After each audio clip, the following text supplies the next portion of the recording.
17 নভেম্বরকে সামনে রেখে যদি খুনি লীগ, এই খুনি সশস্ত্র জঙ্গি লীগ আর একটা সিঙ্গেল ইনসিডেন্টও ঘটায়, এর সম্পূর্ণ দায়ভার স্বরাষ্ট্র উপদেষ্টা জাহাঙ্গীরকে বহন করতে হবে এবং সেই দায়ে তার বিরুদ্ধে জুলাই ঐক্য দেশের আপামর ছাত্র জনতাকে সাথে নিয়ে রাজপথে নেমে আসতে বাধ্য হবে। আগামী পরশুদিন 17 নভেম্বর খুনি হাসিনার রায় ঘোষণা হওয়ার কথা আছে।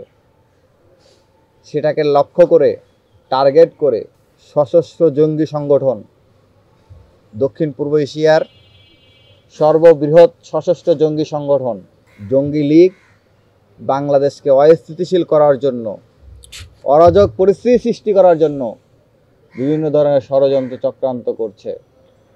আমরা ইন্টারিমকে আহ্বান জানাবো। আমরা দেখতে পাইতাম বিরোধী 5 আগস্ট পূর্ববর্তী সময়ে বিএনপি, জামাত এই ফেসিবাদীদের বিরুদ্ধে যদি কোনো কর্মসূচি গ্রহণ করার পরিকল্পনাও করত, সেই ইনফরমেশনটাও পুলিশের কাছে থাকতো, সিআইডির কাছে থাকতো, তারা ট্রেস করে তাদেরকে ধরে নিয়ে আসতো। এমনকি পারিবারিক বৈঠকে মিলিত হইলেও পুলিশের কাছে সেই সংবাদ থাকতো এবং তাদেরকে ধরে নিয়ে আসতো। কিন্তু দিনের পর দিন নওফেলের বাসায়, তারপরে আমুর বাসায়, এরকম আরও যারা লীগের সন্ত্রাসী জঙ্গি লীগের নেতৃবৃন্দ যারা আছে তাদের বাসায় দিনের পর দিন মিটিং হয়, কিন্তু এটা নিয়ে আইন শৃঙ্খলা রক্ষাকারী বাহিনীর কোনো ভ্রুক্ষেপ আমরা দেখতে পাই না। আমরা হুঁশিয়ারি করে বলে দিতে চাই, 17 নভেম্বরকে সামনে রেখে যদি খুনি লীগ, এই খুনি সশস্ত্র জঙ্গি লীগ আর একটা সিঙ্গেল ইনসিডেন্টও ঘটায়, এর সম্পূর্ণ দায়ভার স্বরাষ্ট্র উপদেষ্টা জাহাঙ্গীরকে বহন করতে হবে এবং সেই দায়ে তার বিরুদ্ধে জুলাই ঐক্য দেশের আপামর ছাত্র জনতাকে সাথে নিয়ে রাজপথে নেমে আসতে বাধ্য হবে। আমরা হুঁশিয়ারি করে বলে দিচ্ছি যে এই বিষয়ে এখনও সতর্ক হন, সজাগ হন। ভারত যেই বাংলাদেশের নিরাপত্তার জন্য হুমকি স্বরূপ যে সিদ্ধান্ত গ্রহণ করেছে সেনাঘাঁটি স্থাপনের, পররাষ্ট্র উপদেষ্টার পক্ষ থেকে, দপ্তরের পক্ষ থেকে এই ব্যাপারে চোখে চোখ রেখে জবাব দিন। 5 আগস্ট পরবর্তী সময়ে আমরা আর কোনো নতজানুমূলক পররাষ্ট্রনীতি দেখতে চাই না। পাশাপাশি চাঁদাবাজি এবং দুর্নীতির যে সংস্কার আমাদের দাবি ছিল, 5 আগস্ট পরবর্তী সময়ে বাংলাদেশে আর কোনো চাঁদাবাজি থাকবে না, আর কোনো দুর্নীতি থাকবে না। আমরা দেখতে পাইলাম জল পরিবেশ উপদেষ্টা রেজওয়ানা হাসান, তিনি দায়িত্বে থাকা অবস্থায় আমরা দেখতে পাইলাম যে সিলেট থেকে পাথর গায়েব হয়ে গেল। তিনি এবারে কোনো পদক্ষেপই গ্রহণ করলেন না। প্রত্যেকটা বাজারে বাজারে, বাস স্ট্যান্ডে, বাস স্টপেজে, তারপরে মার্কেটে, ফুটপাতে সব কিছু দখল হয়ে দেদারসে চাঁদাবাজি হচ্ছে। কিন্তু এই চাঁদাবাজি বন্ধে সরকারের পক্ষ থেকে একটা কমিশন গঠন করতে আমরা দেখলাম না।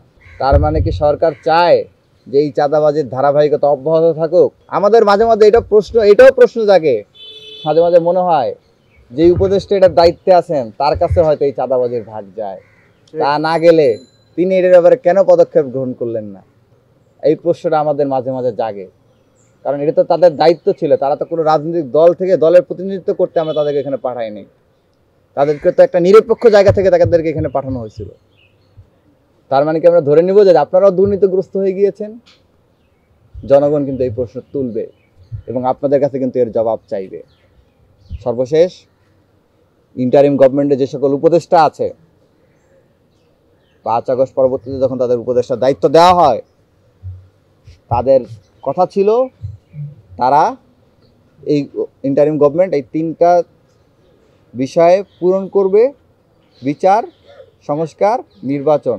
এবং এই উপদেষ্টারা আসন্ন নির্বাচনে অংশগ্রহণ করবেন না।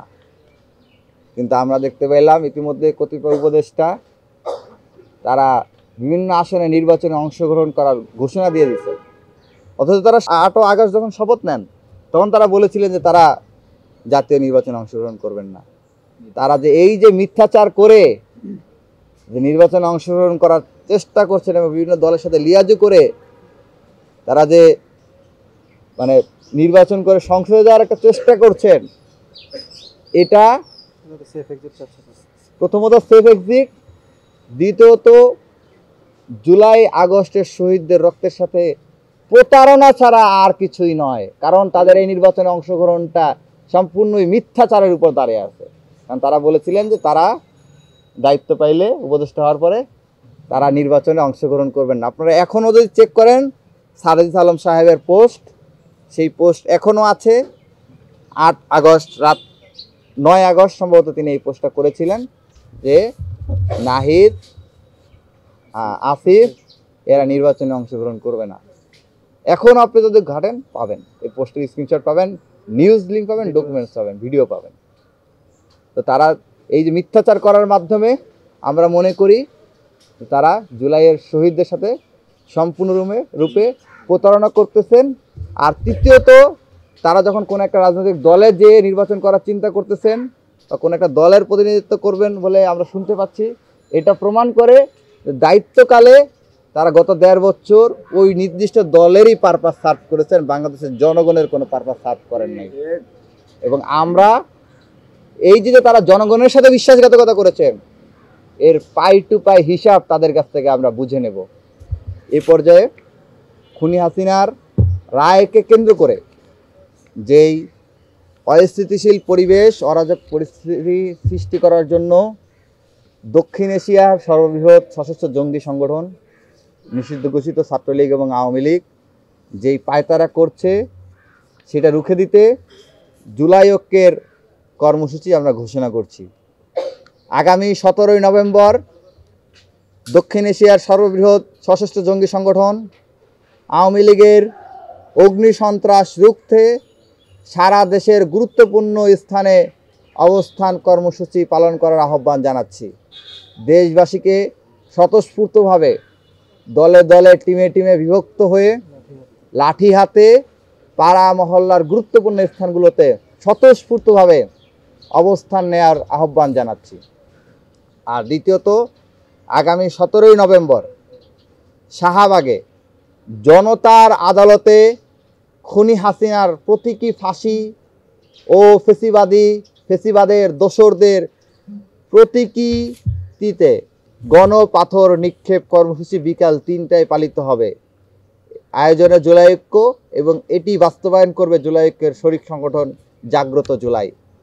এবং পাশাপাশি দেশবাসীকে আমরা আহ্বান জানাচ্ছি, আপনারা স্বতঃস্ফূর্তভাবে ঐক্যবদ্ধ হন এবং বাঁশের লাঠি তৈরি করুন, পাড়া মহল্লায় টহল এবং পাহারার ব্যবস্থা করুন এবং এই খুনি লীগ, এই সশস্ত্র জঙ্গি লীগকে যেখানে পাবেন সেখানেই ধোলাই দিন, ধোলাই দিয়ে পুলিশের হাতে তুলে দিন।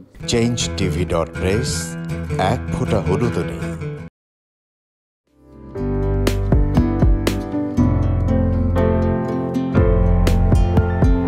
পহেলা জানুয়ারি 2025 ইউটিউব জার্নালিজমের অগ্রদূত changetv.press 6 বছর পেরিয়ে পা রাখল গর্বিত সাথে। প্রতিটি সরকারের আমলে 10 বছর আমি কোনো ব্যবসা করতে পারিনি। আমার ব্যবসা বন্ধ করার জন্য যত রকম দরকার সব কাজই করেছে, শুধু একটাই বাকি রেখেছে, আমি গুটিয়ে নিয়ে যাইনি। নয়া দিগন্তর মাধ্যমে যাদেরকে আমরা চেষ্টা করেছি সার্ভিস দেওয়ার জন্য, এরা আমাদের অনেকেই খোঁজখবর রেখেছে, ব্যস্ততার জন্য হয়তো দেখা সাক্ষাৎ হয় না, কিন্তু আমি একজনকেই পেয়েছি। তিনি হলেন চেঞ্জ টিভির আমিরুল মমিন মানিক। উনি এক সময় দিগন্ততে ছিল, সেই হিসাবে আমাদের জানাশোনা ছিল। ওনার একটা ইন্টারভিউতে আমার খুব পছন্দ হয়েছে, সেজন্য আমি ওনাকে 10:30টার সময় ফোন করেছি। উনি উত্তরে বললেন, গলাটা খুব পরিচিত, প্রথমে হয়তো নামটা বুঝে সারেননি, আমার নামটা খেয়াল করতে, আমি সাথে সাথে নাম বলেছি এবং বললো যে 3 দিনের মধ্যে আপনার সাথে আমি দেখা করব। ওনার কমিটমেন্ট অনুযায়ী সেইভাবে এসছে এবং উনি বলছে আপনার যত দুঃখের কথা সব বলেন, আমি প্রচার করব। আমি সত্যি সত্যি ওনার কাছে খুবই কৃতজ্ঞ। আমার মনে যেসব ক্ষোভ আছে, যেসব দানা বেঁধে আছে, আমি কিছুটা হালকা হয়েছি ওনার সাহায্যে। আমি চেঞ্জ টিভির উত্তরোত্তর সমৃদ্ধি কামনা করি এবং ভবিষ্যতে যেন আমার মতো একজন নাম না জানা লোককে চেঞ্জ টিভির সামনে এনে তাকে যেন উদ্বুদ্ধ করে। changetv.press, এক ফোঁটা হলুদও নেই।